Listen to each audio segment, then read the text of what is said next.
دانیال صاحب یہ apart from other objections میں بات کر رہا ہوں. اوکے دانیال صاحب، اعتراضات ہیں سر پاکستان تحریک انصاف کو اس کے اوپر کہ جناب یہ آپ بینچ فکسنگ کی طرف جا رہے ہیں، اپنے پسندیدہ ریزلٹس وہ کہتے ہیں کہ پہلے سے پریڈکٹ ہو جائیں گے، پتہ لگ جائے گا جب بھی کوئی پٹیشن یہاں پہ لگے گی پتہ ہوگا کہ اس کا ریزلٹ کیا آنا ہے.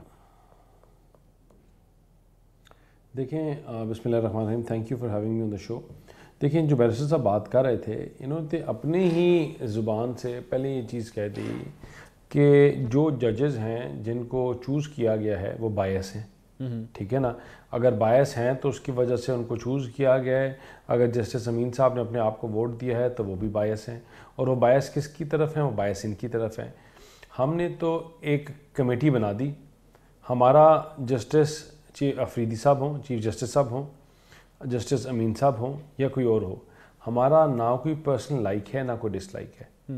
حکومت کا ڈے ون سے بڑا کلیئر ایک نیریٹو تھا کہ ہم نے اوائڈ کرنا ہے کہ ہم کانٹروورسی میں ڈلیں. ہم نے چیزوں کو کانٹروورسیوں سے نکالا ہے، ابہام سے نکالا ہے، اور ابہام سے نکال کر بہتری کی طرف لے کے جا رہے ہیں. And that is what we want to do. ہمارے سامنے صرف ایک ایجنڈا ہے اور ایک ہدف ہے.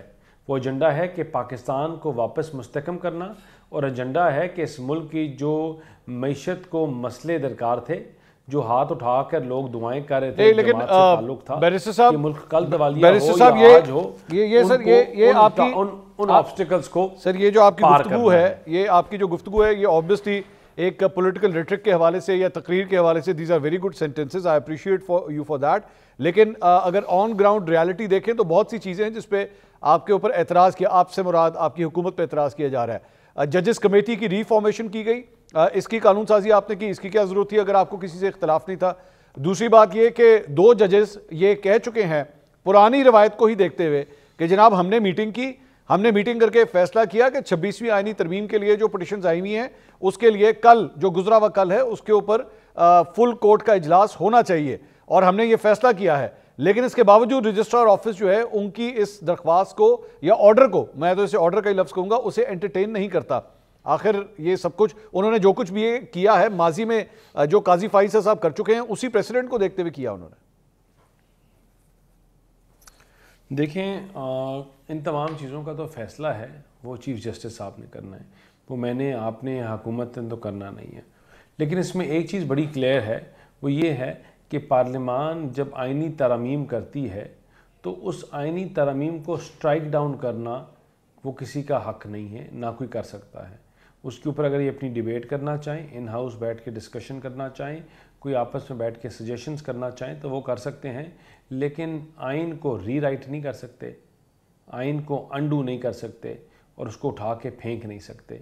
جو لیجسلیشن تھی اس کو 2/3 میجورٹی ووٹ ملے، تمام پولیٹیکل پارٹیز نے اس کو ووٹ کیا، اور ہماری پوری کوشش تھی جو 26ویں آئینی ترمیم ہے وہ حکومت کی طرف سے نہیں آئی، وہ اپوزیشن کی طرف سے آئی تھی، وہ عمیر نیازی صاحب کی جماعت کی طرف سے بھی آئی تھی، وہ مولانا صاحب کی طرف سے بھی آئی تھی، وہ پیپلز پارٹی کی طرف سے آئی تھی. ہمارا جو ڈاکیومنٹ تھا وہ بڑا ڈیفرنٹ تھا، اور جب تمام پولیٹیکل پارٹیز اور تمام پارلیمان یہ فیصلہ کر لے تو it's not easy to strike it down. جہاں تک آپ نے دوسرا بات کی کہ کیا نام ہے ججز کمیٹی کی یا ریفارمیشن کی، دیکھیں آپ کے پاس ہم نے ایک کمیٹی بنا دی ہے، اس کمیٹی ہم نے ایک طریقہ کار تعین کر دیا ہے. ہم نے یہ نہیں کہا کہ کون سا جج کیا فیصلہ دے، ہماری مرضی کا دے، حکومت کے خلاف دے. ہم نے ایک طریقہ کار ان کو سلیکٹ کرنے کا دے دیا ہے کہ چیئرمین پی سی بی کیسے بنے گا، چیئرمین اگر کسی کا چیف ہے تو کیسے بنے گا، کوئی اور ہے عہدہ تو سپریم کورٹ میں تو اس کا کیسے بنے گا. ہم نے طریقہ کار دے دیا، فیصلے لکھنے کا ہم نے نہیں کہا. ہم نے نہ کسی کی حدود میں انٹرفیرنس کی، نہ کسی کی حدود میں گئے، اور نہ کسی کی حدود کو چھیڑا. اس کی ریزن جو الزام آپ کے اوپر لگ رہا ہے بیرسٹر صاحب، آپ کے اوپر جو الزام آپ کی حکومت پہ جو الزام لگ رہا ہے، میں جسٹس امین الدین کا یہ جو فیصلہ تھا جو انہوں نے جو مخصوص نشستوں کے حوالے سے دیا، اس کی 3 پرٹیکولر لائنز جو ہے میں شیئر کرنا چاہوں گا جو کہ بڑی حیران کن ہیں، اور جوڈیشل ہسٹری کے حوالے سے مطلب یہ بڑی شاکنگ قسم کا ڈیسیجن ہے. اس میں لکھتے ہیں any order of the court which is not in consonance with the constitutional provisions is not binding upon any other constitutional organ of the state. مطلب ایسے جج کو آئینی بینچ کا سربراہ لگایا جا رہا ہے جو یہ کہہ رہے ہیں کہ یہ جو میجورٹی ججز نے جو فیصلہ دیا ہے اسٹیٹ کا کوئی اور آرگن جو ہے وہ اس کے تابع نہیں ہے, وہ بے شک اس آرڈر کو نہ مانے. اب ایسے جج صاحب جو ہیں ان کو آئینی بینچ کا سربراہ بنا دیا گیا.